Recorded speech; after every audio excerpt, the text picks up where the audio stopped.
American AI కంపెనీలో పనిచేసే senior engineer సంవత్సరానికి $2.2 మిలియన్ అంటే 18 కోట్ల రూపాయల జీతం తీసుకుంటూ కంపెనీ ఇంటర్నల్గా ఉపయోగించే ఒక ప్రత్యేకమైనటువంటి వ్యవస్థని బయటికి లీక్ చేశాడని దాని మూలంగా అతను అదే రోజు ఉద్యోగం నుంచి తొలగించారని ఆ వ్యవస్థని ఒబ్సిడియన్ బ్రెయిన్ అని పిలుస్తారట.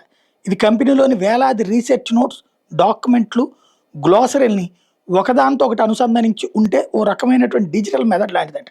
వీడియోలో దాదాపు 9,000 డాక్యుమెంట్లు, 8,893 కనెక్షన్ పాయింట్లు, 4,729 లింకులు ఉన్నట్టు చూపిస్తూ అది కంపెనీ ఎలా ఆలోచిస్తుందో, ఎలా పనిచేస్తుందో తెలియజేస్తుందట. వీడియో చాలామందిని ఆకర్షిస్తుంది. అయితే ఈ కథనం పూర్తిగా అధికారికంగా నిర్ధారణ కాలేదు. చాలామంది యూజర్లు దీన్ని అతిశయోక్తిగా లేకపోతే కావాలని డ్రమటైజ్ చేస్తున్నారు, వాళ్ళు పబ్లిసిటీ కోసం కూడా చేసుకుంటున్నారు అని చెప్తున్నారు. అయితే వాస్తవంగా ఏంటంటే ఆంథ్రోపిక్ కంపెనీ తమ క్లౌడ్ కోడ్ అనే ఏఐ కోడింగ్ టూల్ రిలీజ్ సమయంలో పొరపాటున కొంత అంతర్గత కోడ్ బయటకు వచ్చింది. ఇది ఒకళ్ళు ఉద్దేశపూర్వకంగా లీక్ చేసినట్టు కాకుండా పబ్లిషింగ్ సమయంలో జరిగిన మానవ తప్పిదం వల్ల జరిగిందని కంపెనీ వివరించింది.